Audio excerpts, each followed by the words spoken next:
تو این کشور موبایل هوشمند و لپتاپ ممنوعه. کسی ماشین شخصی نداره. ازدواج بدون اجازه دولت ممنوعه. کسی حق سفر، حتی سفر داخلی بدون مجوز دولتی هم نداره. پوشیدن شلوار جین، لباسای غربی هم ممنوعه. مدل مو مردم توسط دولت تعیین میشه. رنگ کردن مو هم ممنوعه. هر شب ساعت 9 برق کل کشور قطع میشه و همه باید بخوابن. ساعت 6 صبح هم از بلندگوی سطح شهر صدای شیپور پخش میشه و بیداری تو این ساعت اجباریه.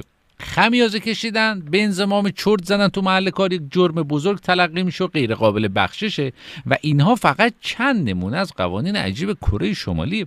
البته برخلاف تصورتون تو کشورهای پیشرفته هم قوانین عجیبی وجود داره و توی این ویدیو قرار عجیب ترین قوانین دنیا رو بهتون معرفی کنیم. پس تا آخر ویدیو همراه ما باشید. لطفاً هم برای حمایت از ما ویدیو رو لایک کنید و کانال دانستنی روز رو سابسکرایب کنید. تو کشور هلند اگه یه دزد بیاد خونه شما، باید اول محترمانه ازش درخواست کنید که از ملکتون خارج بشه و حق ندارید از خشونت استفاده کنید. فی‌المثل عرض میکنم، باید بهش بگید که سلام، خسته نباشی، شبت بخیر، میشه لطف کنی که از خونه ما بری بیرون؟ چطوری؟ چیگری یعنی چقدر دلم برات تنگ شده بود. اونی که این قانونو گذاشته واقعا انتظار داشته دوست چی بگه چشم ببخشید مصدق اوقات شدم، الان رفع زحمت میکنم. چشم. خب با دوز اینجوری حرف بزنی میگه جون چه پسر با ادبی عمو جان.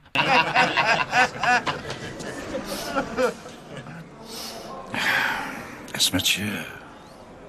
بعد اون وقت میبینی علاوه بر دزدی عفت و حیای شما رو هم با خودش میبره. اما خب همینجوری الکی هم نیست ها، فکر اونجاش هم کرده قانون گذار. اگه دزد به درخواست شما جواب نداد و نرفت بیرون، باید دزد رو یه جا گیر بندازی و همون لحظه فلفل به پلیس زنگ بزنی، چون حتی اگه 5 دقیقه دزد رو الکی نگه داری، حق آزادی رو ازش سلب کردی و این کار تو هلند جرم به حساب میاد. حالا اگه این سوسول بازی رو جواب نداد و دزد به شما حمله کرد چی؟ تو این شرایط فقط حق داری مثل خودش باش درگیر شی. یعنی اگه اون یه دونه قیچی دستش بود، شما نمیتونی با چاقو بهش حمله کنی، شما هم باید بگردی قیچی پیدا کنی، وگرنه پلیس به جای دزد شما رو دستگیر میکنه.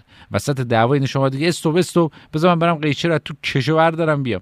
حالا فرض کن وسط خیابون موبایل تو زدن، دزد هم با پای پیاده قدم زدن از جلوتون رد شد، شما میتونید یقش رو بگیرید؟ شاید باورتون نشه، ولی شما اگه انگشتت هم بهش بخوره ازش شکایت میکنه. فقط باید زنگ بزنی پلیس بیاد دستگیرش کنه. تازه اگه دزده بره تو خونش در ببنده تا پلیس هم نمیتونه کاری کنه، چون ملک شخصیه. یا باید برن حکم دادگاه بگیرن یا وایسن تا بیاد بیرون، مثل جی تی ای که رنگ ماشین رو عوض می‌کردیم ستاره‌مون پاک میشد. اما دومین قانون عجیب هلند اینه که فرار کردن زندان تو هلند جرم نیست، چون قانونشون میگه هیچکس نمیتونه علاقه آدما به آزاد بودن ازشون بگیره. همه دوست دارن آزاد باشن. پس اگه یه زندانی از زندان فرار کنه، به شرط اینکه موقع فرار به نگهبانا آسیب نزنه یا وسایل زندان رو خراب نکرده باشه، هیچ خلافی نکرده، اگرم دوباره بگیرنش مثل بقیه کشورها به خاطر